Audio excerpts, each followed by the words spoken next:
Good evening. എല്ലാവർക്കും സുഖമാണെന്ന് വിചാരിക്കുന്നു. നമ്മൾ ഇന്നത്തെ ടൈം ഒരു പ്രത്യേക സാഹചര്യത്തിൽ നമുക്ക് മാറ്റേണ്ടി വന്നു. സോറി. അപ്പോൾ നമ്മൾ എവിടുന്ന സ്റ്റാർട്ട് ചെയ്യുക? ശരിക്കും നമ്മളുടെ ഒരു ദിവസം സ്റ്റാർട്ട് ചെയ്യുന്നത് ഒരു മെഡിറ്റേഷൻ എന്നാണെന്നുണ്ടെങ്കിൽ ആ ദിവസം വളരെ മനോഹരമായിരിക്കും. ഓരോ ആളുകളും ചെയ്യുന്നത് ഓരോ രീതിയാണ്. ചില ആളുകൾ മെഡിറ്റേഷൻ ചെയ്യും, ചില ആളുകൾ അവരുടെ യോഗ പ്രാക്ടീസ് ചെയ്യും, ചില ആളുകൾ ചില അതുപോലെയുള്ള ചില യോഗിക്കകത്തുള്ള സൂര്യ നമസ്കാരം മാത്രം ചെയ്യുന്ന ആളുകളുണ്ട്. അതിന്റെ പുറകെ എക്സസൈസ് ചെയ്യുന്ന ആളുകളുണ്ട്. മുസ്ലിംസ് ആണെങ്കിൽ നമസ്കാരം, പള്ളിയിൽ പോകാം, അമ്പലത്തിൽ പോകാം, ചർച്ചിൽ പോകാം. ശരിക്കും ഇവിടെ എല്ലാം നമ്മൾ ചെയ്യുന്നത് ഒരു ധ്യാനാവസ്ഥയാണ്. നമ്മൾ 2 വീക്സ് മുമ്പ് പറഞ്ഞിരുന്നു ധ്യാനാവസ്ഥയെ കുറിച്ച്. വെറുതെ കണ്ണടച്ചിരുന്ന് ഇരിക്കുന്ന ഒരാൾ ധ്യാനാവസ്ഥയിലാകില്ല. കണ്ണടച്ചിരിക്കുന്നു മാത്രമേ പറയുള്ളൂ. ധ്യാനാവസ്ഥ എന്ന് പറയുമ്പോൾ നമ്മളുടെ മനസ്സിന്റെ കൺട്രോൾ നമ്മുടെ കയ്യിലാകണം. നമ്മൾ നമ്മളിൽ തന്നെ മുഴുകിയിരിക്കുന്നതാണ് ആ ധ്യാനാവസ്ഥ എന്ന് പറയുന്നത്. അപ്പോൾ പലർക്കും അറിയാവുന്ന ഒരു കാര്യമാണ് എന്തിനാണ് ഈ മെഡിറ്റേഷൻ ചെയ്യുന്നത് എന്ന്. കഴിഞ്ഞ ദിവസം നമ്മൾ പറഞ്ഞ കാര്യമാണ് എന്തുകൊണ്ട് മെഡിറ്റേഷൻ ചെയ്യുന്നു, എന്തിനു വേണ്ടിയാണ് നമ്മൾ മെഡിറ്റേഷൻ ചെയ്യേണ്ടത് എന്നൊക്കെ. ഈ മെഡിറ്റേഷൻ ചെയ്തിട്ടില്ലാത്ത ആളുകൾക്ക് ആ മെഡിറ്റേഷന്റെ സുഖം ചെറുതായിട്ടൊന്ന് അറിയാൻ വേണ്ടിയിട്ട് ഒരുപാട് സ്ട്രെയിൻ എടുക്കേണ്ട ആവശ്യമില്ല. ജസ്റ്റ് കണ്ണടച്ച് റിലാക്സ് ആയിട്ടിരിക്കുക. അപ്പൊ ചോദിക്കും അതെങ്ങനെയാ റിലാക്സ് ആകുക എന്നുള്ളത്. നിങ്ങൾ എത്രമാത്രം നിങ്ങളുടെ ബ്രീത്തിലേക്ക് കോൺസെൻട്രേറ്റ് ചെയ്യുന്നു, ബ്രീത്തിനെ നിങ്ങളുടെ കൺട്രോളിലാക്കാൻ ശ്രമിക്കുന്നു, ആ നിമിഷം മുതൽ നിങ്ങൾ റിലാക്സ്ഡ് ആയിരിക്കും. നമ്മൾ ശ്വാസം എടുക്കുന്നു, പുറത്തേക്ക് പോകുന്നു, നമ്മൾ ശ്രദ്ധിക്കാറില്ല. നമ്മൾക്ക് അതിലേക്ക് കോൺസെൻട്രേഷൻ കിട്ടില്ല. എന്തുകൊണ്ടാണ്? നമ്മൾക്ക് പല ജോലികളുമുണ്ട്.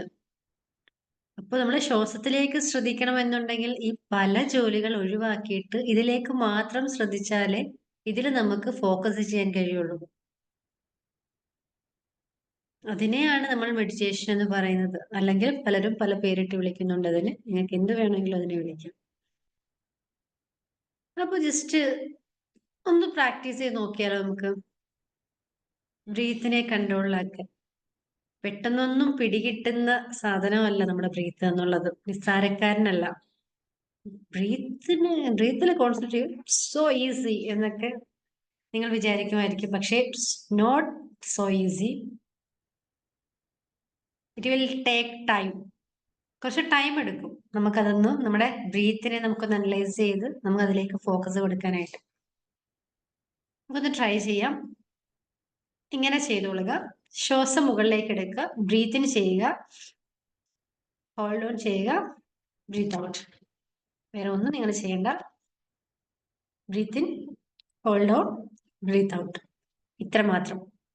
റെഡി അല്ലേ? ജസ്റ്റ് ഞാൻ ഇൻസ്ട്രക്ഷൻ തരുന്നില്ല.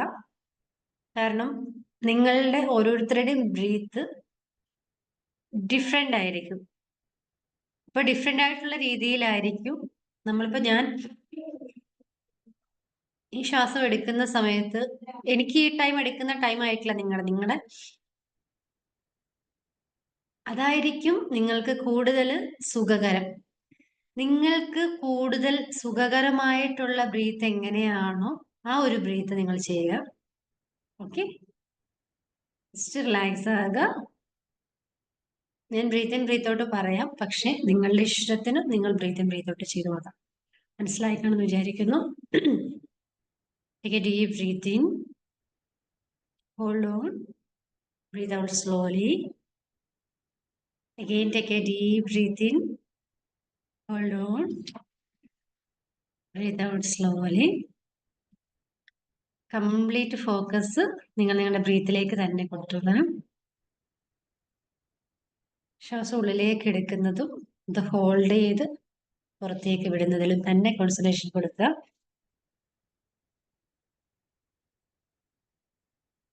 കൂടുതൽ ആ ഫോക്കസ് ബ്രീത്തിലേക്ക് തന്നെ കൊടുത്തോളാം. നിങ്ങളുടെ കംപ്ലീറ്റ് ഫോക്കസ് ബ്രീത്തിലേക്ക് കൊടുത്തോളാം. Yes, good.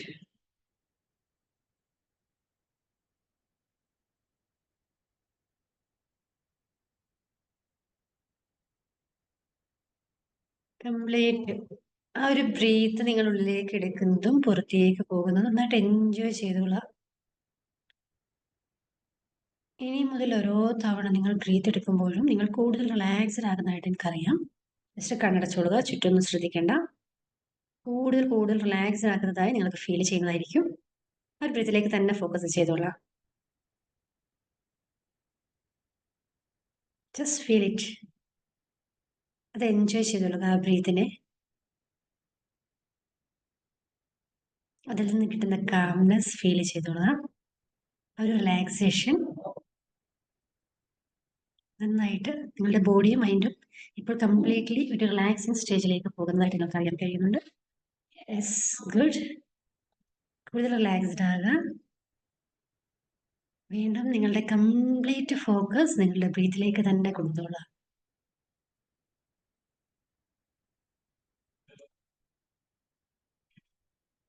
വീണ്ടും നിങ്ങൾ കൂടുതൽ റിലാക്സേഷൻ സ്റ്റേജിലേക്ക് പോവുകയാണ്. Yes, super.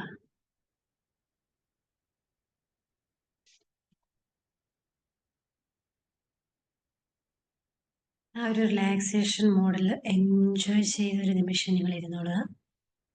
ഇനി ഞാൻ ഇൻസ്ട്രക്ഷൻ തരുന്നില്ല. ആ ബ്രീത്തിനെ നിങ്ങൾ തന്നെ നിങ്ങളുടെ ബോഡിയും നിങ്ങളുടെ മനസ്സും അത് എൻജോയ് ചെയ്യുന്ന രീതിയിൽ ഫീൽ ചെയ്യുക. നന്നായിട്ട് ആ ഫീൽ അതിലേക്ക് തന്നെ കൊടുത്തോളാം. Yes, great.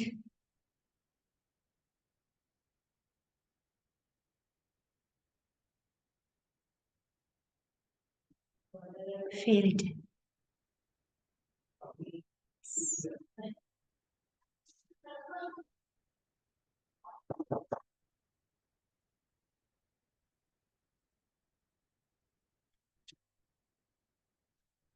ഓക്കെ, നിങ്ങൾക്കിനി മെല്ലെ കണ്ണു തുറക്കാം. ജസ്റ്റ് ഈ ഒരു ബ്രീത്തിങ് എക്സസൈസ് നിങ്ങൾക്ക് ഡെയിലി പ്രാക്ടീസ് ചെയ്യാവുന്നതായിരിക്കും. ഒരു ഇൻസ്ട്രക്ഷന്റെ ആവശ്യമില്ല. നിങ്ങൾക്ക് തന്നെ നിങ്ങളുടെ ബ്രീത്തിലേക്ക് കോൺസെൻട്രേറ്റ് ചെയ്ത് നിങ്ങളുടെ നിങ്ങളുടെ ബ്രീത്തിനെ നിങ്ങൾ കൺട്രോളിലാക്കുമ്പോൾ നിങ്ങളുടെ മനസ്സിനെയും നിങ്ങളുടെ ശരീരവും നിങ്ങളുടെ കൺട്രോളിലായി മാറുന്നതായിരിക്കും.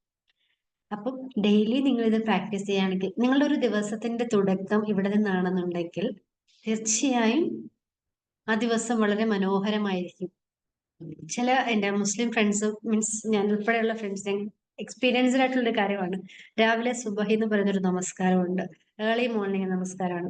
ശരിക്കും ആ നമസ്കാരം മുടങ്ങുകയാണ് എന്നുണ്ടെങ്കിൽ ആ ദിവസം വളരെ ബോറിംഗ് ആയിരിക്കും, ഭയങ്കര ടെൻസ്ഡ് ആയിരിക്കും, വല്ലാത്തൊരു ഫീൽ ആയിരിക്കും.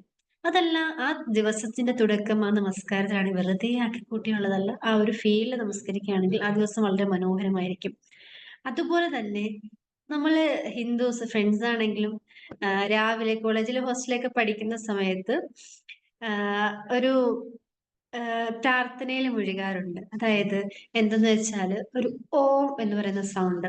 ശരിക്കും ആ ഒരു ഓമിൽ തുടങ്ങുന്ന കാര്യം എന്ന് വെച്ചാൽ നിങ്ങൾ ആ ഒരു ഓം എന്ന് പറയുന്ന ആ ഒരു വേർഡിൽ മാത്രം നിങ്ങൾ ഫോക്കസ് ചെയ്യുകയാണെങ്കിൽ നിങ്ങളുടെ അന്നനാളത്തിൽ നിന്നും വയറു വരെ, അതായത് നിങ്ങളുടെ തൊണ്ടയിൽ തുടങ്ങി നിങ്ങളുടെ വയറ് വരെ ആ സൗണ്ടിനെ നിങ്ങൾക്ക് ഫീൽ ചെയ്യാൻ കഴിയുന്നതായിരിക്കും. നിങ്ങൾക്ക് ആ രീതിയിലാണ് നിങ്ങൾക്ക് പ്രാക്ടീസ് ചെയ്യാൻ ഇഷ്ടമെന്നുണ്ടെങ്കിൽ തീർച്ചയായിട്ടും നിങ്ങൾക്ക് ആ രീതിയിൽ പ്രാക്ടീസ് ചെയ്യും. ഏത് രീതിയിലാണ് നിങ്ങൾക്ക് ഇൻട്രസ്റ്റ് തോന്നുന്നത് ആ രീതിയിൽ ചെയ്യാം. ബ്രീത്തിങ് തന്നെ ചെയ്യണമെന്നില്ല.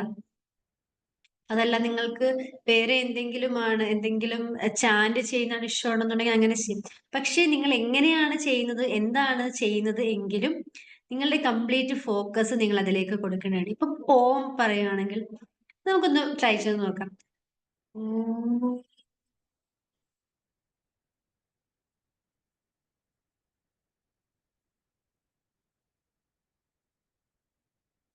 ഓം.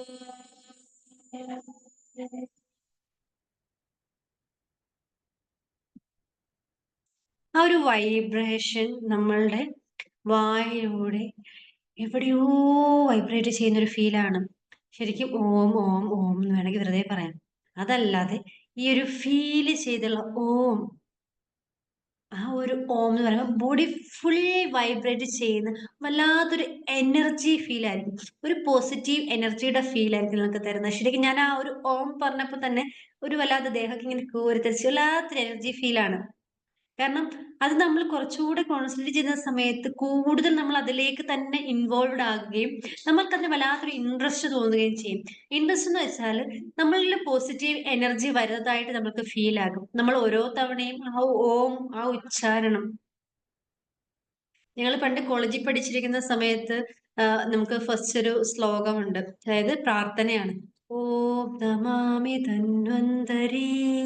അതായത് ധന്വന്തരിയെ നമ്മൾ നമിച്ചുകൊണ്ടാണ് നമ്മളുടെ ആയുർവേദം സ്റ്റാർട്ട് ചെയ്യുന്നത്. മീൻസ് ആയുർവേദ കോളേജിൽ പഠിച്ചിരുന്ന സമയത്തെ കാര്യമാണ്. അപ്പം ശരിക്കും അവിടെ ഓം നമാമി ധന്വന്തരി എന്ന് പറഞ്ഞ് തുടങ്ങാം. പക്ഷേ അത് ഇപ്പോഴാണ് അതിന്റെ മീനിങ്ങും അതിന്റെ ഓരോ വേർഡ്സും മനസ്സിലായി തുടങ്ങിയിരിക്കുന്നത്. അതുപോലെ തന്നെ രാം ചേർത്തുള്ള ചില പ്രാർത്ഥനകളുണ്ട്. അത് ഈ രാമായണം മീൻസ് കണക്ട് ചെയ്തിട്ട് ചില പ്രാർത്ഥന ഈവനിങ് എല്ലാവരും ചാന്റ് ചെയ്യുന്ന ചില പ്രാർത്ഥനകളാണ്. ശരിക്കും അതിനെല്ലാം അർത്ഥത്തിന്, അതായത് പ്രാർത്ഥനകളാണ്. പ്രാർത്ഥനകൾക്ക് ഒരുപാട് അർത്ഥമുണ്ട്. ആ അർത്ഥത്തിൽ നമ്മൾ ഇൻവോൾവ്ഡ് ആകാൻ കഴിഞ്ഞില്ലെങ്കിലും അതിലെ വേർഡ്സിന് അത് എത്രമാത്രം മീനിങ് ഫുൾ ആണ്, എത്രമാത്രം നമ്മുടെ ഹൃദയത്തിന്റെ ഉള്ളിലേക്ക് തറയ്ക്കുന്ന വേർഡ്സ് ആണ് എന്നുള്ളത് നമ്മൾ മനസ്സിലാക്കേണ്ട ഒരു കാര്യമാണ്. അപ്പൊ നിങ്ങൾ എങ്ങനെ വേണമെങ്കിലും നിങ്ങൾക്ക് പ്രാർത്ഥിക്കാം. പക്ഷേ പ്രാർത്ഥനകൾ എല്ലാം ശരിക്കും പ്രാർത്ഥനകൾ തന്നെ ആകണം. പ്രാർത്ഥന ആകാൻ പാടില്ല. വേർഡ്സിലല്ല നമ്മൾ ഉച്ചാരണ ശേഷി നോക്കേണ്ടത്. പ്രാർത്ഥന, മെഡിറ്റേഷൻ ഞാൻ കഴിഞ്ഞ ദിവസം പറഞ്ഞതിനോട് ജസ്റ്റ് ഒന്ന് പറഞ്ഞതേ ഉള്ളൂ. നമ്മളുടെ ഇന്നത്തെ ടോപ്പിക്ക് പ്രെയർ ആണ്. എങ്ങനെയാണ് നമ്മൾ പ്രാർത്ഥിക്കാറ്? എല്ലാ ദിവസവും രാവിലെ പ്രാർത്ഥിക്കുന്ന ആളുകളുണ്ടാകാം. ചിലർ കിടക്കുന്നതിന് മുമ്പായിരിക്കാം പ്രാർത്ഥിക്കുന്നത്. ചിലർ സമയം കിട്ടുമ്പോൾ പ്രാർത്ഥിക്കുന്ന ആൾക്കാരാകും. ചിലർ പ്രാർത്ഥിക്കാറേ ഇല്ല. ചിലർക്ക് ദൈവത്തിൽ വിശ്വാസമേ ഇല്ല. ഇത് നിങ്ങൾ ഏത് കൂട്ടരാണെന്നുള്ളത് എനിക്കറിയില്ല. അപ്പോ നിങ്ങൾ ചെയ്യേണ്ട ഒരു കാര്യം എന്ന് വെച്ചാൽ, വിശ്വാസമുള്ളവരാകട്ടെ വിശ്വാസമില്ലാത്തവരാകട്ടെ, നിങ്ങൾ ജീവിക്കുന്നത് ഈ യൂണിവേഴ്സലാണ്. യൂണിവേഴ്സലിലുള്ള വിശ്വാസം തീർച്ചയായും നിങ്ങൾക്ക് ഉണ്ടാകുമെന്ന് വിചാരിക്കുന്നു. ഈ എർത്തിലുള്ള വിശ്വാസം നിങ്ങൾക്ക് ഉണ്ടാകുമെന്ന് വിചാരിക്കുന്നു. ആ വിശ്വാസം കയ്യിൽ വെച്ചുകൊള്ളുക. ആ വിശ്വാസം കൂടെ കൂട്ടിക്കൊള്ളുക. ഒന്നിലും വിശ്വാസമില്ലാത്ത ആളുകൾ ആരും തന്നെ ഇല്ല. ഈ ഭൂമി ഇല്ല, അത് വെറുതെ എങ്ങനെയോ എവിടുന്നോ പൊട്ടിപ്പുറപ്പെട്ടാണ് നമ്മൾ എന്ന് പറയുന്നത്. വിവരം ബുദ്ധിമുള്ള ആരും ഈ ലോകത്ത് ഇപ്പൊ ജീവിച്ചിരിപ്പില്ല എന്ന് വിചാരിക്കുന്നു. അപ്പോ പ്രാർത്ഥന ഇൻട്രസ്റ്റ് ഇല്ലാത്ത ആൾക്കാർക്ക് ഓഫ് ചെയ്തിട്ട് പോകാം. പക്ഷേ പ്രാർത്ഥനയിൽ നിന്ന് എങ്ങനെയാണ് നമുക്ക് ബലം കിട്ടുക? പ്രാർത്ഥിച്ചാൽ എന്തെങ്കിലും ഗുണമുണ്ടോ? എങ്ങനെയാണ് പ്രാർത്ഥിക്കേണ്ടത്? എപ്പോഴാണ് പ്രാർത്ഥിക്കേണ്ടത്? ആരുടെ കൂടെ ഇരുന്നാണ് പ്രാർത്ഥിക്കേണ്ടത്? എങ്ങനെയാണ് പ്രാർത്ഥിക്കേണ്ടത്?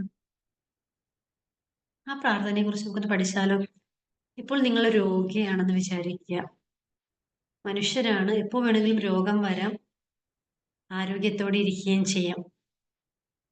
അപ്പൊ നിങ്ങൾ രോഗിയായിട്ടുള്ള ഒരാൾ, ഞാൻ എക്സാമ്പിൾ പറയാണ്. പണ്ട് ഞാൻ പ്രാർത്ഥിച്ച കാര്യം പറയാം. ദൈവമേ പടച്ചോനെ, എന്റെ അസുഖം മാറ്റി തരണേ, എന്റെ അസുഖം മാറ്റി തരണേ റബ്ബേ, എന്റെ വേദന കുറച്ചു തരണേ റബ്ബേ. ഇങ്ങനെയാണ് ഞാൻ പ്രാർത്ഥിക്കാറുള്ളത്. എല്ലാവരും അങ്ങനെ തന്നെയാണ് പ്രാർത്ഥിക്കാറുള്ളത്. അതല്ലെന്നുണ്ടെങ്കിൽ ദൈവമേ എന്റെ വേദന കുറച്ചു തരണേ, എന്റെ അസുഖം മാറ്റി തരണേ. അല്ലെങ്കിൽ മഹാരോഗം, എന്തെങ്കിലും രോഗമാണ്, ദൈവമേ ആ രോഗം എനിക്ക് ഉണ്ടാക്കില്ലേ, എനിക്ക് ക്യാൻസർ തന്നെ പരീക്ഷിക്കല്ലേ ദൈവമേ. അതല്ലെന്നുണ്ടെങ്കിൽ എന്താ പറയുക, എന്റെ സ്കിന്നിന് അസുഖമാണ് ദൈവമേ, ഈ സ്കിന്നിന്റെ ബുദ്ധിമുട്ട് എനിക്ക് വേഗം മാറ്റിത്തരണേ ദൈവമേ. നമ്മൾ ഇങ്ങനെയാണ് പ്രാർത്ഥിക്കാറ്. അല്ലെങ്കിൽ കർത്താവേന്ന് വിളിക്കുന്ന ആൾക്കാർ, നമുക്ക് സങ്കടമാകാൻ പാടില്ല. കർത്താവേ എന്റെ വേദനകളെല്ലാം നീ കാണുന്നവനാണല്ലോ, നീ എനിക്ക് മാറ്റിത്ത എന്റെ കർത്താവേ. ഇങ്ങനെയായിരിക്കും. ശരിക്കും നമ്മൾ ദൈവമേ കർത്താവേ എന്തുവാട്ടെ, ദൈവം, ഗോഡ് ഓൾമൈറ്റി, ദ യൂണിവേഴ്സ്, പ്രപഞ്ചം, പ്രപഞ്ച സത്യം, എന്തുമാകട്ടെ, നമ്മൾ ആ പ്രാർത്ഥിക്കുന്ന നിമിഷം നിങ്ങൾ ഒന്നുകൂടെ ബാക്കിലേക്ക് ചിന്തിച്ചു നോക്കുക. മേ ബി നിങ്ങൾ ചിന്തിച്ചിട്ടുണ്ടാകാം, നിങ്ങൾ അങ്ങനെയായിരിക്കാം പ്രാർത്ഥിക്കുന്നത്. ചിലപ്പോൾ നിങ്ങൾ ഇതുവരെ, ഈ നിമിഷം വരെ നിങ്ങൾ അത് ചിന്തിച്ചിട്ടുണ്ടാകില്ല. നമ്മുടെ പ്രാർത്ഥനകളെല്ലാം എങ്ങനെയാണ്? ആ രോഗം തരല്ലേ, അങ്ങനെ ബുദ്ധിമുട്ടിക്കല്ലേ, ഇങ്ങനെ ബുദ്ധിമുട്ടിക്കല്ലേ. അപ്പൊ ശരിക്കും നമ്മളുടെ പ്രാർത്ഥനകൾക്ക് സ്ട്രെസ് കൊടുക്കുന്നത് എവിടെയാണ്? ദൈവമേ എനിക്ക് രോഗം തരല്ലേ, ദൈവമേ എന്റെ ക്യാൻസർ മാറ്റി തരണേ, ദൈവമേ എന്റെ ആ ബുദ്ധിമുട്ട് മാറ്റിത്തരണേ, ദൈവമേ എന്റെ ബന്ധങ്ങളിൽ തകർച്ച നീ ഉണ്ടാക്കല്ലേ. അപ്പൊ അവിടെ സ്ട്രെസ് ചെയ്ത് പറയുന്നത് നെഗറ്റീവ് വേർഡ്സ് അല്ലേ? ഒന്ന് ചിന്തിച്ചു നോക്കിയേ, നെഗറ്റീവ്, പക്ക നെഗറ്റീവ് വേർഡ്സ്. അപ്പൊ ദൈവത്തിന് കേൾക്കുമ്പോഴത്തേക്ക് പെട്ടെന്ന് കേൾക്കുന്നത് ദൈവമേ എനിക്ക് രോഗം തരല്ലേ, ദൈവമേ എനിക്ക് രോഗം, എന്നെ വിളിച്ചിട്ട് രോഗം എന്നൊക്കെ പറയുന്നല്ലോ ആ കുട്ടി, അപ്പം കൊടുത്തേക്ക്, ആ വിഷയത്തിന് എടുത്തോട്ടെ. ദൈവമേ എനിക്ക് ക്യാൻസർ വരുത്തല്ലേ, ദൈവമേ എനിക്ക് ക്യാൻസർ. ആ കുട്ടി ക്യാൻസറിനെ ചോദിക്കുകയാണെന്ന് തോന്നുന്നു. എപ്പോഴും അതിനെക്കുറിച്ച് തന്നെ ചിന്തിച്ചുകൊണ്ടിരിക്കുന്നുണ്ടല്ലോ ആ കുട്ടി. എടുത്തു എന്ന് എവിടെയെങ്കിലും യാത്ര പോകുകയാണെന്നുണ്ടെങ്കിൽ ദൈവം രക്ഷ, അപകടങ്ങളൊന്നും വരുത്തല്ലേ, എപ്പോഴും അപകടം വരുത്തല്ലേ, അപകടം വരുത്തല്ലേ, അപകടം വരുത്തല്ലേ എന്ന് പറയുന്ന ആളുകൾക്കായിരിക്കും ഏറ്റവും കൂടുതൽ അപകടം വന്നിട്ടുണ്ടാകുക. ശ്രദ്ധിച്ചിട്ടുണ്ടാവുമോ? നിങ്ങൾ എല്ലാ ദിവസവും വീട്ടിൽ നിന്ന് ഇറങ്ങുമ്പോൾ അപകടം വരുത്തല്ലേ, അപകടം വരുത്തല്ലേ എന്ന് പറഞ്ഞുകൊണ്ട് ഇറങ്ങുമ്പോൾ അപകടം നിങ്ങളെ തേടിയെത്തും. കാരണം എന്താണ്? നിങ്ങൾ എല്ലാ ദിവസവും മറക്കാതെ അപകടത്തെ ഇങ്ങനെ ഓർത്തുകൊണ്ടിരിക്കുകയാണ്. ഇപ്പൊ നിങ്ങളുടെ സംശയം എങ്ങനെയാണ് അപ്പൊ അത് പ്രാർത്ഥിക്കുന്നത്? പ്രാർത്ഥന ശരിയല്ലേ? ഞാൻ ഇത്ര നാളും പ്രാർത്ഥിച്ചത് ഇങ്ങനെയാണ്, ഇനി ഞാൻ പ്രാർത്ഥിക്കുന്നത് അങ്ങനെയാണ്. നമ്മൾ അങ്ങനെയല്ല പ്രാർത്ഥിക്കേണ്ടത്. പിന്നെ എങ്ങനെയാ പ്രാർത്ഥിക്കേണ്ടത്? അസുഖം തരല്ലേ എന്ന് നമ്മളവിടെ പറഞ്ഞില്ലേ? ആ അസുഖം തരല്ലേ എന്ന് പറയുന്നതിന് പകരം ആ നെഗറ്റീവ് വേർഡ് അവിടെ യൂസ് ചെയ്ത്, അസുഖം എന്ന് പറയുന്നത് നെഗറ്റീവ് തന്നെയാണ്. ബന്ധത്തിൽ തകർച്ച വരുത്തല്ലേ, തകർച്ച എന്നൊരു വേർഡ് അവിടെ യൂസ് ചെയ്യുന്നുണ്ട്.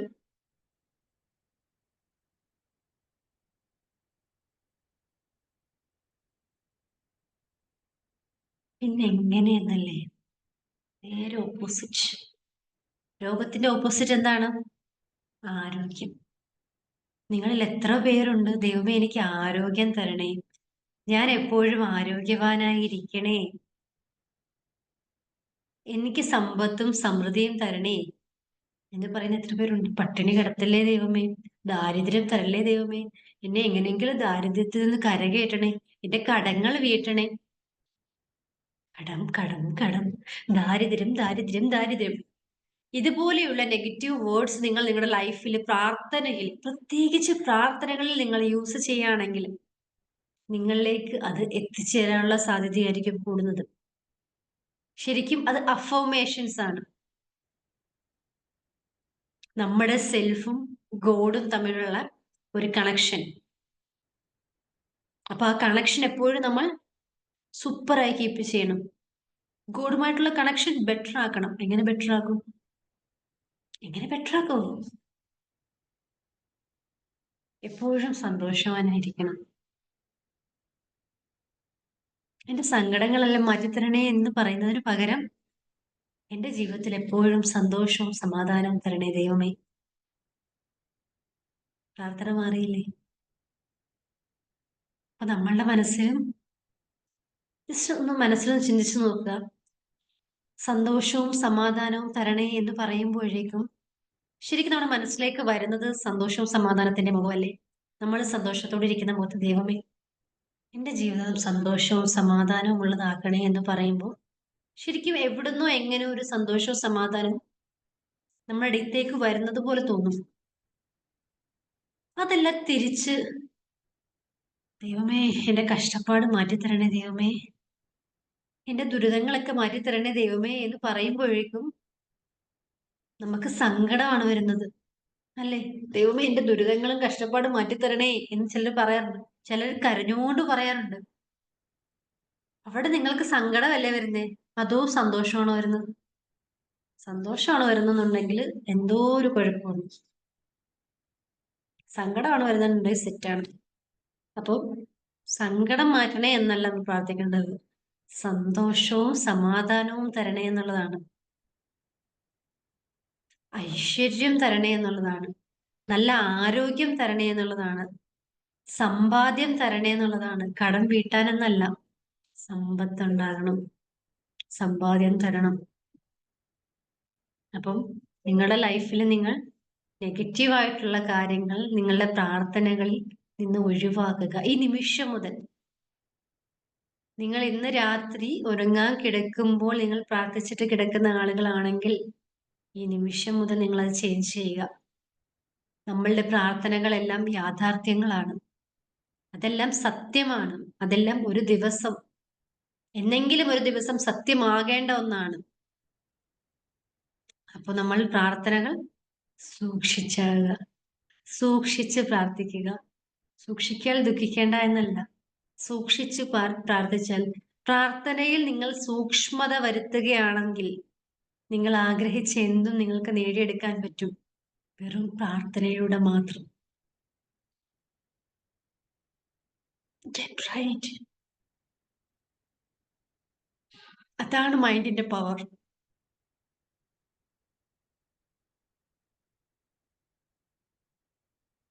ഞാൻ എപ്പോഴും പറയുന്ന ഒരു കാര്യമാണ്, your thought can create anything. നിങ്ങളുടെ ചിന്തകൾക്ക് എന്തും ക്രിയേറ്റ് ചെയ്യാനുള്ള കഴിവുണ്ട്. Your prayer is your thought, your thought is your prayer, and your thought become true, your prayer become true.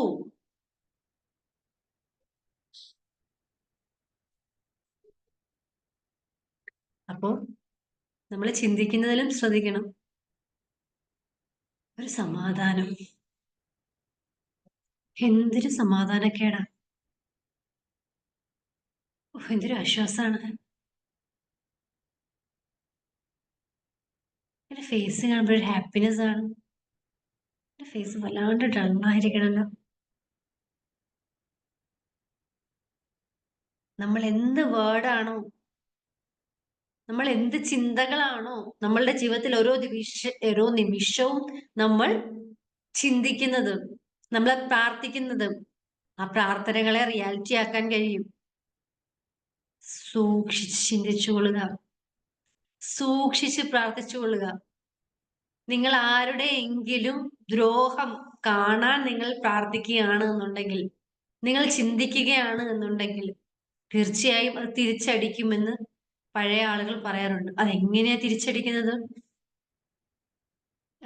എന്തോ ഒരു ഇത് പറയും, പ്രാക്കിയാൽ മീൻസ് ശപിച്ചാൽ ശാപം തിരികെ, ഞാൻ നിങ്ങളെ ശപിക്കുകയാണെങ്കിൽ ആ ശാപം തിരിച്ചെന്നിലേക്ക് കേൾക്കുമെന്നത്. ശപിക്കുക ഒന്നും വേണ്ട, വെറുതെ ചിന്തിച്ചാൽ മതി. അവനൊന്ന് നശിച്ചു കണ്ടിരുന്നെങ്കിൽ, അവനൊരു ആക്സിഡന്റ് ഉണ്ടായിരുന്നെങ്കിൽ, അവൻ അങ്ങനെ സംഭവിച്ചിരുന്നെങ്കിൽ, അവന്റെ സ്വത്തുക്കളൊക്കെ നഷ്ടപ്പെട്ടിരുന്നെങ്കിൽ, ഇങ്ങനെ വെറുതെ ഒന്ന് ചിന്തിച്ചാൽ മതി. ആ ഒരു നെഗറ്റീവ് ചിന്ത ഒരൊറ്റ വേർഡിന് നിങ്ങളുടെ ജീവിതം നശിപ്പിക്കാൻ കഴിയും.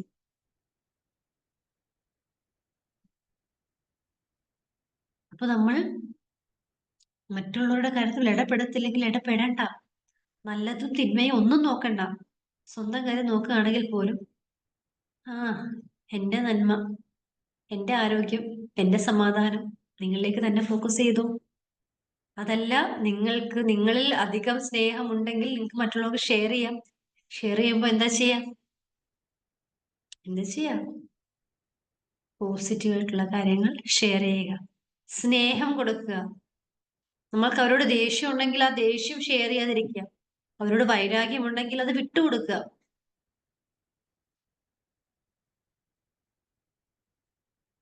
അപ്പോൾ നിങ്ങളുടെ പ്രാർത്ഥനകൾക്ക് വേഗം ഉത്തരം കിട്ടും. കുറച്ച് ദിവസം നിങ്ങൾ കണ്ടിന്യൂസ് ഈ ഒരു ബ്രീതിങ് എക്സസൈസ് അല്ലെന്നുണ്ടെങ്കിൽ ആ ഒരു ഓം അല്ലെന്നുണ്ടെങ്കിൽ വേറെ എന്തെങ്കിലും പ്രാർത്ഥനകൾ, എന്തെങ്കിലും കാര്യങ്ങൾ നിങ്ങൾ സ്ഥിരമായി നിങ്ങൾ ചെയ്യുകയാണെങ്കിൽ തീർച്ചയായിട്ടും നിങ്ങൾക്ക് ആഗ്രഹിക്കുന്ന എന്തും നിങ്ങളുടെ ജീവിതത്തിൽ നേടിയെടുക്കാൻ കഴിയും. നടക്കുമെന്ന് ഉറപ്പുള്ള സാധനങ്ങൾ കേട്ടോ. അതൊന്നും നടക്കില്ല, അതൊക്കെ എന്ത് കഷ്ടം, ഇമ്പോസിബിൾ എന്ന് പറഞ്ഞ് നിങ്ങൾ പ്രാർത്ഥിക്കുകയാണെങ്കിൽ ഒരിക്കലും അത് പോസിബിൾ ആകില്ല. നിങ്ങളുടെ മനസ്സിൽ നിങ്ങൾ അത് ഉറപ്പിക്കുക, ഇത് ഞാൻ നേടിയെടുക്കും, ഇത് എന്റെ ജീവിതത്തിൽ നടക്കും എന്ന് നിങ്ങൾ മനസ്സിൽ ഉറപ്പിക്കുക. അതിനുശേഷം അത് നേടിയെടുക്കുക. അത് നേടിയെടുക്കുമ്പോ എന്താ സംഭവിക്കുന്നത്? ഇരട്ടി മധുരം അല്ലേ? ജീവിതത്തിൽ ഇരട്ടി മധുരം ഉണ്ടാകും. സന്തോഷവും സമാധാനവും മാത്രമാണ് നിങ്ങൾ ജീവിതത്തിൽ ആഗ്രഹിക്കുന്നത് എങ്കിൽ നിങ്ങളുടെ ജീവിതത്തിലേക്ക് തേടി വരും. പക്ഷേ നിങ്ങൾ മറ്റുള്ളവരുടെ സന്തോഷം കൂടി അവിടെ ആഗ്രഹിക്കേണ്ടതുണ്ട്. അവൻ നശിക്കണേ, എനിക്ക് നന്മ വരണേ, ഒരിക്കലും സംഭവിക്കില്ല.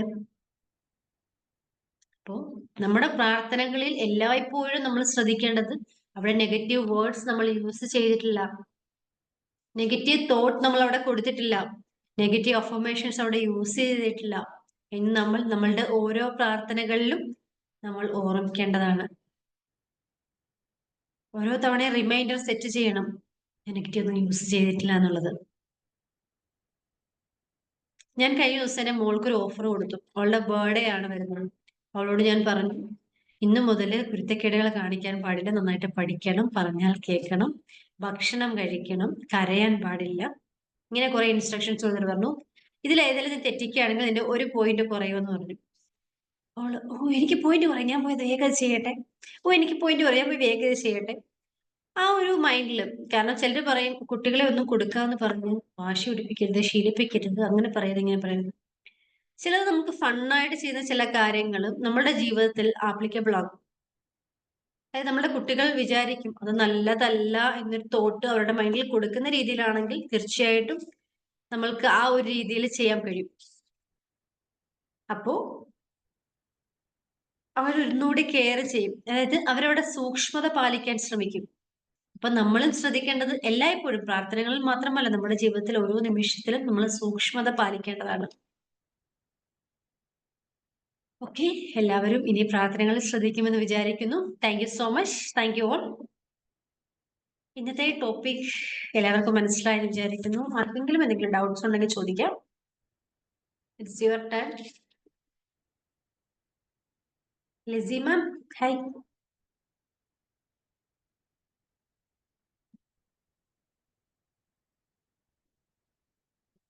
Hello madam.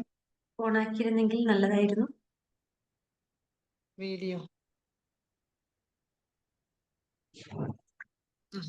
ഓക്കെ, ഇന്നത്തെ ടോപ്പിക് മനസ്സിലായോ? മനസ്സിലായി മനസ്സിലായി. അപ്പം ഇത്രയും നാളും പ്രാർത്ഥിച്ചതുപോലെ അല്ല പ്രാർത്ഥനകളല്ലേ? ഞാന് പ്രാർത്ഥനയൊക്കെ ഇപ്പൊ മാഡം പറഞ്ഞതുപോലെ തന്നെയാ. കുറച്ചു നാളായിട്ട് എനിക്കിത് മനസ്സിലാകുന്നുണ്ടായിരുന്നു. ഇപ്പൊ അത് കുറച്ചും കൂടെ ഹെൽപ്ഫുള്ളായി. അപ്പൊ ഇനി കുറച്ചുകൂടെ ഡീപ്പായിട്ട് പ്രാർത്ഥനകൾക്ക് ഇമ്പോർട്ടൻസ് കൊടുക്കും. പ്രാർത്ഥനകൾക്ക് ഇമ്പോർട്ടൻസ് കൊടുക്കുന്നതിന്റെ കൂടെ നമ്മളുടെ ചിന്തകൾ കൂടി നമുക്ക് പ്രാധാന്യം കൊടുക്കേണ്ടതാണ്. കാരണം നമ്മളുടെ ചിന്തകളാണ് ശരിക്കും പ്രാർത്ഥനകൾ. അത് നമ്മൾ എപ്പോഴും ഓർക്കേണ്ട ഒരു കാര്യമാണ്. ചിന്തകളാണ് പ്രാർത്ഥന. നമ്മളുടെ ഓരോരുത്തരുടെയും ചിന്തകൾ പ്രാർത്ഥനയാണ് എന്നുള്ളത് മറക്കാതെ ജീവിതത്തിൽ ഓർക്കുക. ഓക്കെ, അപ്പൊ ഇനി കാണാം നെക്സ്റ്റ് വീക്ക്. ബൈ. ബൈ.